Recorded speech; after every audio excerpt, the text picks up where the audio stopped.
अच्छा सर, आपको मैं बताती चलूँ कि इस टाइम अगर हम देखें तो सऊदी के अंदर वो सब चीज़ें हो रही हैं जो कि यूरोप के अंदर होती थी। मतलब दुबई के अंदर भी कल्चर बहुत बदल गया है। अगर सऊदी की बात करें तो मदीना के मक्का शहर में उनके सिनेमा भी बन गया है। और उसके बाद एक वीडियो दो वायरल आती हैं, वो ये देखिएगा आप। ये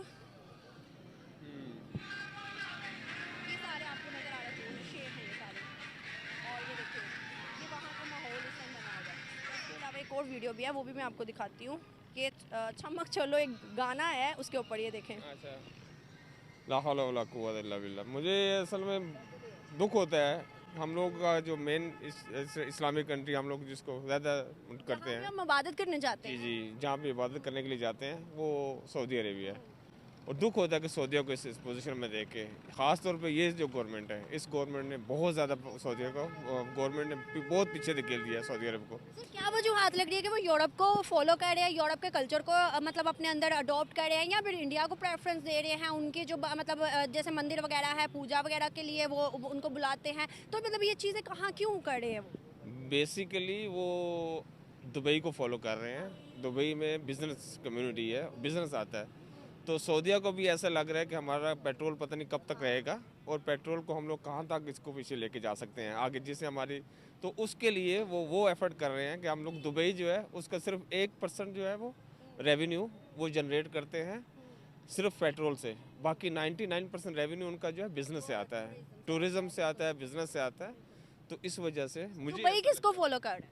दुबई जो है वो इसराइल को फॉलो कर रहा है, और इसराइल को भी उन्होंने एक्सेस भी दे दिया दुबई के अंदर, तस्लीम भी किया होगा। तस्लीम भी उन्होंने कर लिया है। सऊदी अभी तस्लीम करने जा रहा है। ये फाइट स्टार्ट हो गई, वरना उसने तस्लीम कर लिया। एग्जैक्टली। तो अगर हम देखें तो कहा जाता है कि सेकुलर एक कंट्री अगर हो तो दुनिया उसकी तरफ ज़्यादा अट्रैक्ट होती है। मतलब सेकुलर का मतलब ये कि हर तरह का मज़हब है, हर तरह का फ्रीडम है, और अगर दुनिया बाहर से किसी भी कल्चर के लिहाज से आती है तो उसको ज़्यादा अच्छा इन्वायरमेंट मिलता है। लाइक जैसे हम अपने पाकिस्तान की बात करें तो इस्लामिक कंट्री है ना, यहाँ पे हम शॉर्ट ड्रेस नहीं पहन सकते। कोई अगर शॉर्ट ड्रेस पहन के मतलब टांगे नंगी बाजू नंगी जाएगा तो आपको पता है कि क्या माहौल और क्या मतलब उसके साथ हो जाएगा। तो इस चीज़ को दुनिया कहती है कि अट्रैक्शन वहीं पर होती है, दुनिया वहीं पर जाती है जहाँ पर सेकुलर और लिबरलिज्म हो। इससे आप क्या क्या कहते हैं? मैं जो लिबरलिज्म के बारे में जानता हूँ ना, वो ये है कि सऊदी अरेबिया के अंदर लिबरलिज्म इस हद तक उन्होंने रिस्ट्रिक्टेड किया है। कुछ एरियाज़ के अंदर उन्होंने शराब के भी खोल दिया है, अलाउ कर दिया है, और कुछ एरियाज़ के अंदर सिर्फ यूरोपियन जो है उनको एक्सेस दिया है। तो वहाँ पे आपको हर चीज़ अवेलेबल होगी, हराम हलाल, उनका कॉन्सेप्ट उन्होंने ख़त्म करते जा रहे हैं आहिस्ता आहिस्ता। पाकिस्तान के लिए जो करने वाली चीज़ है ना, एज अ स्टूडेंट अगर मैं बात करूं तो हम अपनी रिसर्च फील्ड के लिए हम लोगों को यहाँ पे काम करना चाहिए, अपनी इंडस्ट्री के लिए यहाँ पर काम करना चाहिए। डेफिनेटली, ठीक है। मतलब हाल ये नारा लगा देने से पाकिस्तान जिंदाबाद या ये जान भी दे देंगे, हाल ये कह देने से पाकिस्तान में बड़ी कोई चेंजिंग आ जाएगी, बड़ी डेवलपमेंट? कभी कोई चेंजेस नहीं आएगी। हम अगर नारा लगा दे और कह दे हम पाकिस्तान के लिए जान देंगे, नहीं, आपको प्रैक्टिकल यहाँ पे कुछ ना कुछ करना पड़ेगा। अपने काम के साथ ही सिंसियर हो जाए, यही पाकिस्तान के ऊपर बहुत बड़ा एहसान होगा। ये बताएं, आपके लिए रिलीजन फर्स्ट है या फिर नेशन फर्स्ट है? पाकिस्तान पहले है या इस्लाम पहले, मजहब पहले? देखिए, मेरे जहन में हमारे लिए अगर पाकिस्तान है तो हम अपने दीन को यहाँ पे खुले से परफॉर्म कर सकते हैं। क्योंकि मैं बाहर की कंट्री में रह रहा हूँ तो मैं ये चीजें फेस कर चुका हूँ। अगर पाकिस्तान है तो देन आप सब चीजें साथ साथ चलेंगे। हर एक बंदा जो है ना वो अपनी सोच के साथ है। अगर यहाँ पे डिफरेंट मज़ाहिब के लोग हैं, ठीक है, अगर वो यहाँ पे अपना मजहब परफॉर्म मतलब आज़ादी से मना रहे हैं, तो बेसिक वजह क्या है कि हम यहाँ पर पाकिस्तान में हैं। तो अगर यहाँ पर पाकिस्तान एज अ नेशन, हम लोग यहाँ पर पाकिस्तान कायम है तो सब चीज़ें कायम हैं। अगर पाकिस्तान नहीं रहा, यूथ की सोच बदल सकती है आपके ख्याल से? हमारे जो नौजवान है, जैसी आपकी सोच है वैसी सोच हो सकती है? देखिए, हो सकती है, लेकिन मेरा या सबको चाइना पहले जाना पड़ेगा फिर सोच बदलेगी? नहीं, ऐसा नहीं है। देखिए, मैं इस चीज़ से मानने वाला हूँ कि सोच बदलने के लिए एक आपको पूरा टेन्योर चाहिए होता है। जबरदस्त, ठीक है, लेकिन आप किसी के ऊपर फोर्सफुली कोई चीज़ मुसल्लत नहीं कर सकते। हाँ, आप अगर कोई बंदा कह रहा है कि मज़हब फर्स्ट है और नेशन बाद में, रिस्पेक्ट की जाए। कि जब तक डाइवर्सिफिकेशन नहीं है हमारी चीज़ों में, वक्त के साथ तब्दीली के साथ, वो बीज या जो भी दुनिया में आ रहे वो नहीं करेंगे, हम नहीं आगे जा सकते। अगर हम भारत की बात करते हैं, उनके बारे में आप क्या कहेंगे? प्याज की डिमांड की गई, उनसे डिमांड की गई, आलू की डिमांड की गई। वो कंट्रीज जो खुद स्टेबल है वो चीजें मांग रही है। अब रशिया अंडों की डिमांड कर रहा है, उनकी अवाम थैंक यू बोल रही है क्योंकि 1.8 बिलियन एग्स एक्सपोर्ट कर रहा है भारत। उनको भी क्या कहते हैं आप? अंडों की बात ये देखें, ये गवर्नमेंट की पॉलिसी आई, मैं किसी गवर्नमेंट की बात नहीं कर रहा कि एक वज़ीर आज़म ने कहा घर में अंडे बनाओ, मुर्गियां पालो।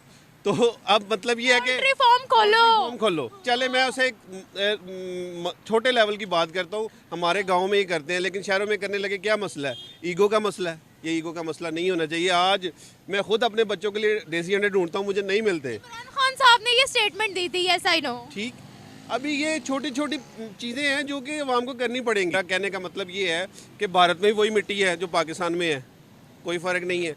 तो मिट्टी सेम है, तो जैसे वो कर रहे हैं हम क्यों नहीं कर सकते? कैसे कर रहे हैं वो? देखिए, मैंने पहले ही बात बताई है कि वो लोग इनोवेशन के साथ जा रहे हैं। उन्होंने टेक्नोलॉजी बीज में इनोवेशन लाए हैं। उनकी एग्रीकल्चर यूनिवर्सिटी शायद अच्छा काम कर रही है हमसे, कोई ना कोई फैक्टर तो है। अब मैं तो नहीं कर सकता ना वैल्यूएट, मैं एग्रीकल्चर एक्सपर्ट नहीं हूँ। मैं ओवरऑल बात कर रहा हूँ आपसे कि उन्होंने कुछ ना कुछ किया है और वो कोई इतना सीक्रेट भी नहीं होगा कि हमें पता ना चले।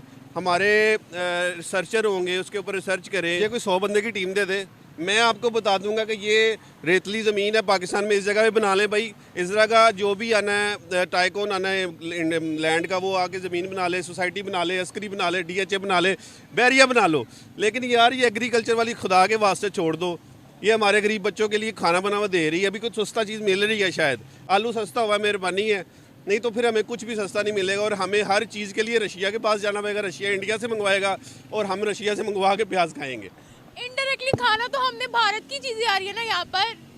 बस ये ऐसे ही है। आपको पता है चाइना में भी भारत के प्याज जाते हैं, आलू जाते हैं, टमाटर जाते हैं, तो इनडायरेक्टली हम ले तो भारत की ही रहे हैं ना। बस ये मायूसी है। मैं क्या कह सकता हूँ, मैं खुद बड़ा पॉजिटिव इंसान था लेकिन ये मायूसी है। अब पाकिस्तान में हम इम्प्रूवमेंट की तरफ, मेरे कुछ दोस्त बाहर के मुल्क से आए हैं, वो कचरा देखते हैं वो तो गुस्सा चढ़ता है उन्हें। अब आहिस्ता आहिस्ता हम ये भी यूज टू हो जाएंगे चीज़ों से, बस यही मसला है।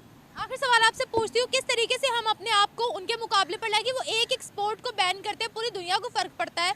और कोई भी क्राइसिस में हो, बंगालियों ने उनको याद किया, अफगानियों ने उनको याद किया। जो भी क्राइसिस में होता है वो पहला नाम लेता है भारत का, क्योंकि उनको पता होता है कि हमें यहाँ से चीज़ मिल जाएगी। देखिए, भारत एक बड़ी कंट्री है, ज़्यादा आबादी है, उनके पास ज़्यादा लैंड है। उसको कम्पीट करने के लिए सबसे पहले हमें इकोनॉमिकली बूम करना पड़ेगा। एग्रीकल्चर के साथ साथ इंडस्ट्रियल बूम भी आना चाहिए। इंडस्ट्रियल बूम के लिए आपके टेक्निकल लोग देखें, ये हम UMT है, यूनिवर्सिटी का नाम सुना होगा, उसका जनरेटर ख़राब हो जाए तो बाहर से मैकेनिक मंगाते हैं, वो खुद इंजीनियर बना रहे हैं। ये कैसी यूनिवर्सिटी? काफ़ी बड़ी यूनिवर्सिटी ऑफ मैनेजमेंट। ठीक है, अब बात ये है कि हमारे लोग जो है ना स्पेसिफिक हो जाएं। हर इंडस्ट्री देखें, एक बंदा इंजीनियर बन रहा है तो वो बता दे कि भाई मैं स्पेशल इस चीज़ में बन रहा हूँ और मैंने इसमें यूनिवर्सिटी से तब तक डिग्री ना दे जब तक वो कोई प्रोजेक्ट बना के ना लाए, वो एक सक्सेसफुल बिजनेस की तरफ ना कुछ करे। हम डिग्रियां लेके फिर रहे हैं। मैंने काफ़ी अर्सा फ्रीलांसिंग भी की है, काम भी करता रहा हूँ गोरों के साथ। वो जिस लेवल की एक्सपर्टीज़ आपसे डिमांड कर रहे होते हैं ना, हम उसको मीट नहीं कर रहे।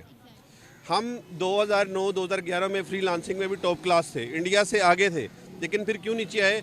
क्योंकि हमारी वो बूस्ट कर गए ना, वो एक मैनेजमेंट टीम लेके आए हर चीज़ के ऊपर। हम वहाँ पर सब कुछ चाहते हैं अकेला ही खा ले सारा कुछ, ये हमारे कौम का अलमी है, सारा कुछ अकेला नहीं, ये टीम वर्क के साथ चीज़ें चलेंगी। एग्रीकल्चर में भी एक बंदा चेन मैनेजमेंट के साथ होगा, एक बंदा बीज का एक्सपर्ट होगा, एक बंदा उसको पानी का एक्सपर्ट होगा, तो फिर ये टीम के साथ चलेगा। सब कुछ अकेले बंदे के साथ कुछ नहीं होगा।